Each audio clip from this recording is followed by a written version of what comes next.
Right. So today we're going deep on this HR 1968 thing. Okay. It's the full year continuing Appropriations and Extensions Act. For 2025. For 2025. Yeah. Basically, it's like, this is how Congress is going to keep the lights on and pay for stuff, for the rest of this fiscal year, which ends September 30th, 2025. Yeah.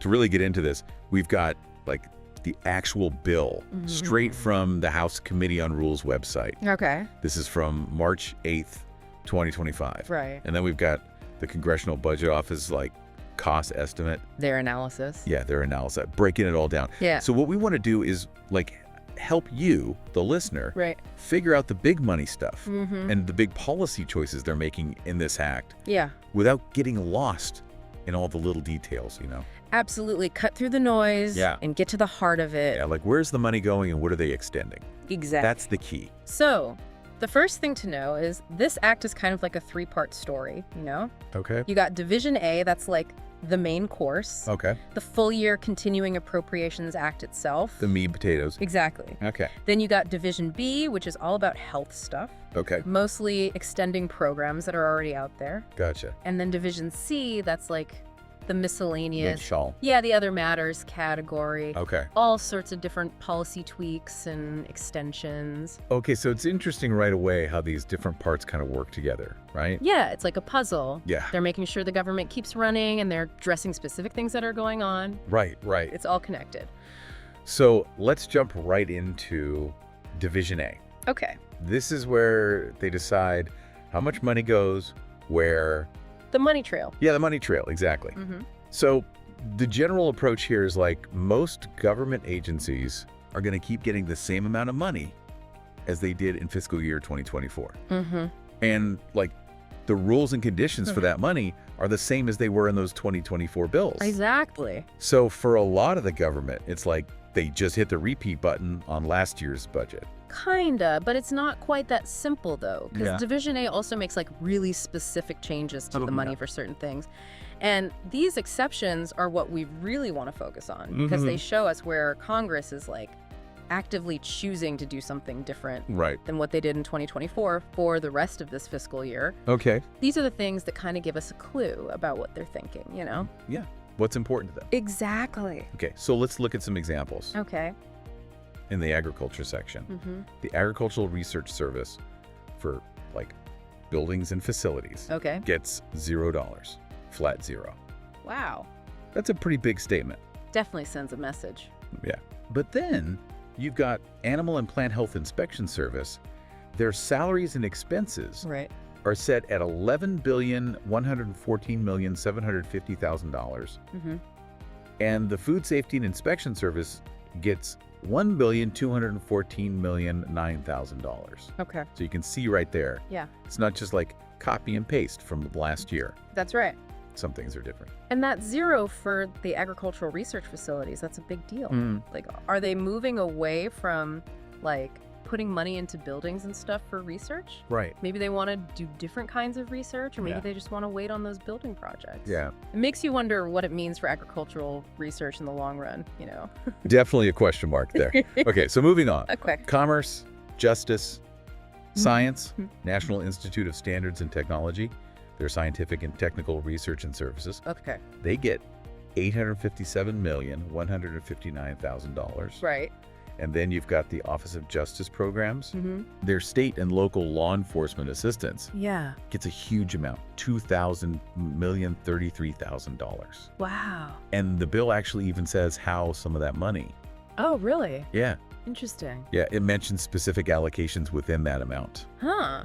But our sources don't give us that breakdown, unfortunately. Okay. But when they get that specific, it usually means there's some pretty strong opinions. Right. Some pet projects. Yeah, about where that money should go within law enforcement grants. Exactly. They're earmarking it for certain things. Exactly. So that level of detail, it's a sign that Congress is really focused on particular programs or initiatives, Right. They want to make sure those things are either kept at a certain level of funding or maybe even get more money. Okay. It's like a targeted approach to supporting law enforcement at the state and local levels. Yeah, that makes sense.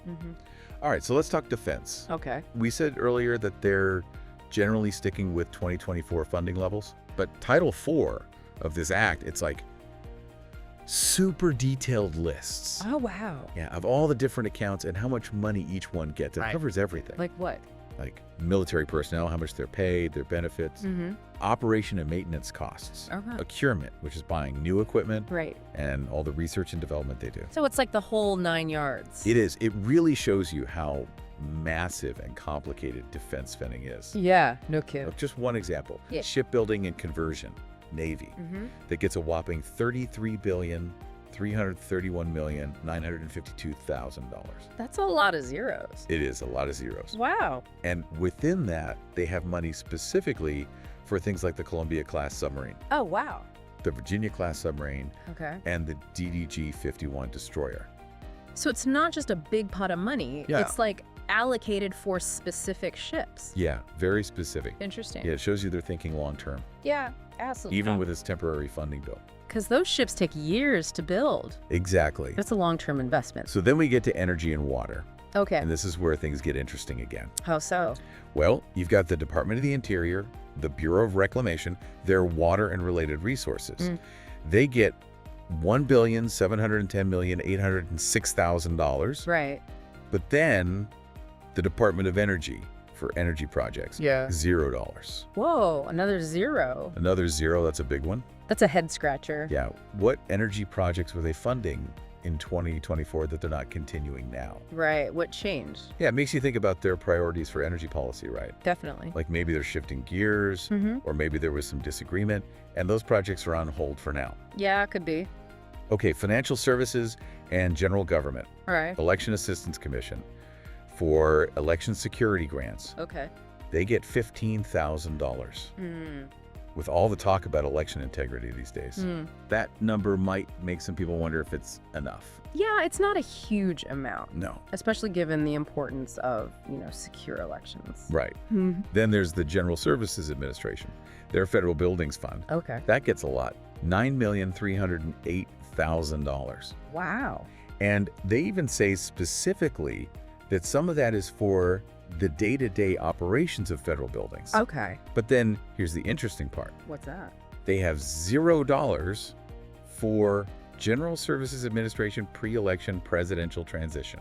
What? That's kind of weird. It is weird, right? Yeah, usually they set aside some money to make sure the transition between presidents goes smoothly. Right, no matter who wins. Yeah, it's about making sure things don't get messy. Exactly. So not having any money for that could cause some problems or delays. Right, you would think so. Okay, last one in this section. Homeland Security, U.S. Immigration and Customs Enforcement, their operations and support. They get $9,986,542,000. Right. Transportation Security Administration, also operations and support. Okay. They get $10,614,968,000. And the Federal Emergency Management Agency, their disaster relief fund, gets a big chunk, $22,510,000. Wow. And they say all of that money, all of it, has to be used for disaster relief. Okay. It just shows you how much we need that disaster relief money. Yeah, it's a constant thing these days. It is, unfortunately. Okay, so it's not just about the dollar amounts, right? Right. Division A also does some stuff with policy. Oh, okay. Like they're extending certain legal authorities for things like sentencing and the parole commission. Okay. And they're saying that some of the rules from older appropriations bills still apply to this new one. So they're kind of like carrying over some of the old stuff. Yeah, like keeping the legal framework consistent. So then there's the rescissions. Rescissions, what's that? Basically, it's when Congress says, nope, we're taking back some of the money we already approved. Oh, interesting. Yeah, and they do it for a bunch of different Department of Defense accounts. Okay. Like they're taking back $80,000 from the Afghanistan Security Forces Fund. And there are other cuts to procurement and R&D accounts too. So they're like trimming the fat. Yeah, kind of. Interesting. But then remember that big shipbuilding allocation we talked about? Yeah, the billions of dollars. Yeah, well, they're also adding $2,390,024,000 to that. Oh, why? To cover cost increases from shipbuilding programs in previous years. So they went over budget? Yeah, and it's a lot of money just to catch up on old bills. Yikes, that's a lot of money. It is. It really shows you how complicated and expensive it is to build those ships. For sure. And how long it takes, too. Yeah, it's not a quick process. No, not at all. Okay, ready to move on to Division B. Yeah, let's dive into the health stuff. All right, so this whole section is basically about extending a bunch of existing health programs and policies. Okay. And I'm talking a lot. It's a long list. Wow. So it's like a lifeline for a lot of these healthcare programs, right? It is. It keeps them going without any interruption. So we've got extensions for community health centers, All right. which are super important, especially for people in areas where there aren't many doctors. Yeah, they provide like basic healthcare for a lot of people. They do. They're vital. And then there's the National Health Service Corps Okay. and teaching health centers. What do those do? Well, they run those graduate medical education programs. Oh, right. So they're training the next generation of doctors. Gotcha. So these programs are all key parts of our healthcare system. Absolutely. They're also extending the special diabetes programs, Okay. which fund a lot of research and Sure. treatment for diabetes. Right. And they're extending some of those telehealth flexibility. Oh, the telehealth stuff. Yeah, which have become so important. Especially with the pandemic. Yeah, and for people in rural areas. Where it's harder to see a doctor in person. Exactly. So they're recognizing that telehealth is here to stay. It seems like it. Yeah. Then there's this thing called an increased inpatient hospital payment adjustment. Okay. What's that about? It's basically extra money for certain hospitals that don't see a lot of patients. Oh, okay. It helps keep them afloat financially. So they can still provide care in those less populated areas? Exactly. It's about access. Makes sense. They're also continuing the Medicare Dependent Hospital Program and the add-on payments for ambulance services. Okay. So they're thinking about all different kinds of healthcare needs here, Yeah, it's a pretty wide range. from preventative care in those community settings to specialized hospital services, Right. and even just getting people to the hospital in an emergency. It's like they're trying to cover all the bases. Yeah, they're trying to make sure everyone has access to the care they need. It's really interesting how they're extending all these different programs. It's like, even though there might be disagreements about the details, Right. there's a general agreement that these programs are important. Yeah, but they need to keep going. Exactly, even if they have to figure out the long-term stuff later. Right, right. So it's like a temporary truce in a way. Maybe, yeah. Okay, what else is in there? So there's this Medicare Improvement Fund. Okay. You're giving it $553,000 in budget authority for 2026. The budget authority. Basically, it means they have permission to spend that money. Gotcha. And that fund is used for all sorts of things within Medicare, Like what? like improving the quality of care, making things more efficient, stuff like that. Okay, so it's like a general fund for making Medicare better. Yeah, you could say that. Mm-hmm. Then looking further out to 2033, Okay. there's this reduction in budget authority related to Medicare sequestration. Sequestration, that sounds scary. It kind of is. What is it? It's basically a way to automatically cut spending if the government hits certain debt limits. No. Yeah. So this is just a reminder that they're still trying to figure out how to pay for Medicare in the long term. Yeah, that makes sense. It's a big program. A lot of people rely on it. Mm-hmm. So they got to keep an eye on the budget. For sure. All right, so switching over to the human services side of Division B. Okay. They're extending funding for sexual risk avoidance education and personal responsibility education. Okay.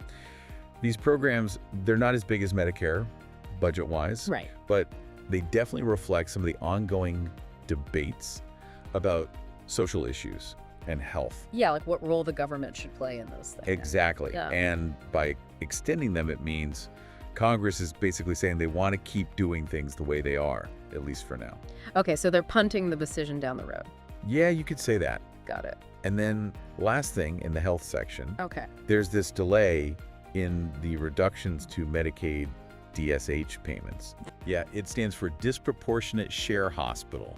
What's that? It's basically extra money for hospitals that treat a lot of low-income patients. Oh, okay. So these hospitals, they're really important for taking care of vulnerable populations. Yeah, they serve a lot of people who might not have insurance or can't afford care. Exactly. Mm-hmm. And the CBO, they're pointing out that delaying these cuts is going to cost money, Of course. Yeah. but it also gives those hospitals some breathing room financially. Yeah, that makes sense. It's a tough situation, trying to balance the budget with providing care for everyone. It is. It's a real dilemma.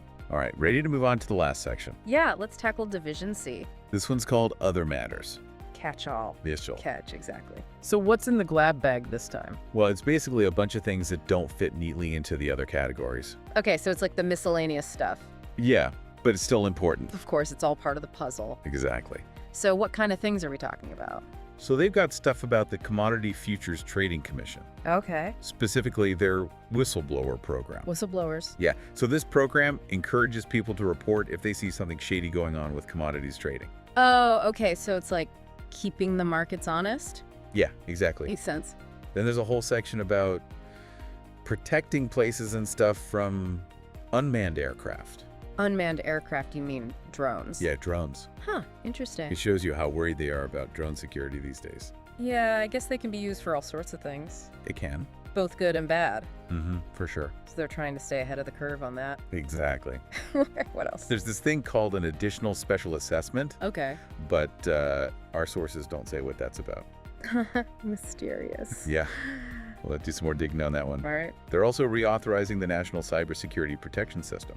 So they're renewing its funding, basically. Yeah, which shows you how important cybersecurity is to them. Makes sense, especially with all the hacking and data breaches these days. Yeah, it's a constant battle.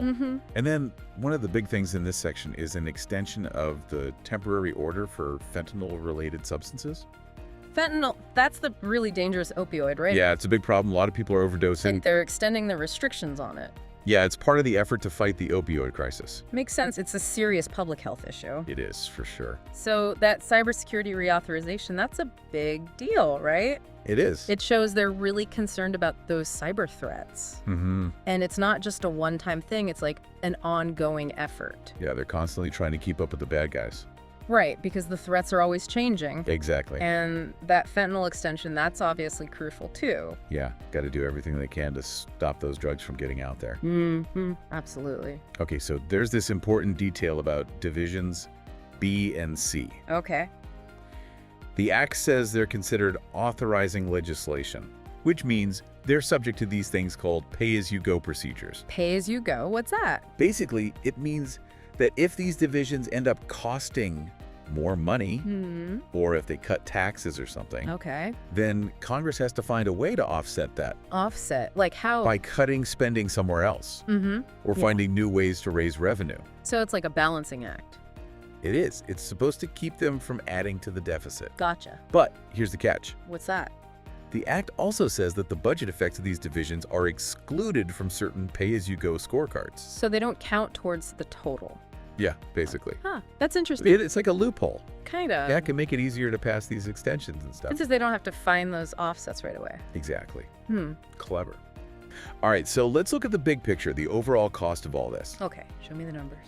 So, according to the CBO, for fiscal year 2025, the total estimated discretionary spending under Division A, that's the main appropriations part, Right. is $1,600,471,000 in budget authority. Wow, that's a lot. It is. That's permission to spend that much. Okay. And then the actual estimated spending, the outlays, is $1,830,512,000. That's even more. It is. It's a huge amount. No kidding. It really shows you just how much money the federal government spends. Yeah, it's mind-boggling. Then, for Divisions B and C, the CBO looked at the estimated changes in direct spending over a 5-year period, from 2025 to 2029. Right. And they say the net increase in budget authority is going to be $4,698,000. Okay. And the net increase in outlay is going to be $4,636,000. So it's going up. Yeah, in the short term. But then they also looked at it over a 10-year period, Right. from 2025 to 2034. Okay. And the net change in budget authority is only $1,000. Wow, that's a big difference. It is. So it goes up a lot in the short term, but then it kind of levels out in the long term? Yeah, according to their projections. Interesting. So it's like some of these extensions and other things, they cost money now, Right. but then maybe they expire or something and the costs go down later. Yeah, that makes sense. So to sum it all up, Okay. this whole deep dive into HR 1968, it shows us that Congress is mostly sticking with the same spending levels as last year, Okay. but they're making some very specific changes in Division A. Right, the exceptions. Yeah, and those exceptions tell us a lot about what's important to them. Mm-hmm. Then in Division B, they're mainly focused on keeping all those health programs going. Right, those extensions. Yeah, and they're doing some stuff with human services too. Okay. And then Division C, that's all the random stuff. The grab bag. The grab bag, yeah. From financial regulation to drones to fentanyl. Yeah, it's all in there. So it's like a mixed bag, really. It is. You got the broad strokes of keeping the money flowing like last year, but then you got those specific changes like with the agricultural research and the energy projects. It's like a snapshot of where they agree and where they don't. Yeah, it's fascinating. And all those health program extensions, it shows just how much we rely on those programs. For sure. It's like they're woven into the fabric of our society. Absolutely. So for me, the big takeaway is the contrast, What do you mean? Like on the one hand, they're giving $0 for planning the presidential transition. Right.